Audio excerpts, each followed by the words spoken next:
Hello everyone, welcome to our channel. బంగాళాఖాతంలో ఏర్పడిన ఉపరితల ఆవర్తన ద్రోణి ప్రభావంతో రెండు తెలుగు రాష్ట్రాలను గత వారం రోజులుగా నమోదవుతున్న వర్షాలు పూర్తి స్థాయిలో తగ్గుముఖం పట్టాయి. అయితే కొన్ని జిల్లాల్లో మాత్రం మరొకసారి వర్షాలు నమోదయ్యే అవకాశం ఉంది. వివరాల్లోకి వెళ్ళి ఏ జిల్లాలో ఎన్ని రోజుల పాటు మరొకసారి వర్షాలు నమోదవుతాయి తెలుసుకునే ముందు మీరు ఇంకా మన ఛానల్ కనుక సబ్స్క్రైబ్ చేయనట్లయితే వెంటనే సబ్స్క్రైబ్ చేసి పక్కన ఉన్న బెల్ ఐకాన్ ని కూడా క్లిక్ చేసేయండి. ఇక లేట్ చేయకుండా వివరాల్లో కనుక వెళ్ళినట్లయితే ఇవాళ రేపు కూడా తెలంగాణలోని పలు భాగాల్లో భారీ వర్షపాతం నమోదవుతుంది. మంచిర్యాల, వికారాబాద్, ఆదిలాబాద్, ఆసిఫాబాద్, నిజామాబాద్, నల్గొండ, సంగారెడ్డి భాగాల్లో తేలికపాటి నుంచి మోస్తరు వర్షపాతం నమోదయ్యే అవకాశాలు ఉన్నాయి. హైదరాబాద్ నగర వ్యాప్తంగా పూర్తి స్థాయిలో పొడి వాతావరణం నమోదవుతుంది. దాదాపుగా ఉష్ణోగ్రతలు 35 నుంచి 36 డిగ్రీల వరకు పెరిగే అవకాశం ఉంది.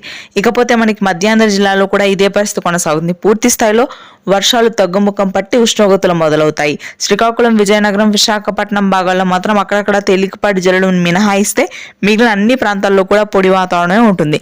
రాయలసీమలో మాత్రం భిన్న వాతావరణ పరిస్థితులు కనిపిస్తున్నాయి. 1-2 చోట్ల తేలికపాటి జల్లులు కూడా నమోదవుతాయి. ముఖ్యంగా అయితే చిత్తూరు, కడప వ్యాప్తంగా మోస్తరు వర్షాలు నమోదయ్యే అవకాశం ఉంది. మార్చి 28 వరకు కూడా అడపాదడపా వర్షాలు ఉంటాయి రాయలసీమ జిల్లాలో. దక్షిణ తెలంగాణ, మధ్యాంధ్ర జిల్లాలో మాత్రం పూర్తి స్థాయిలో పొడి వాతావరణం, ఉష్ణోగ్రతలు ఉంటాయి. Thanks for watching this video.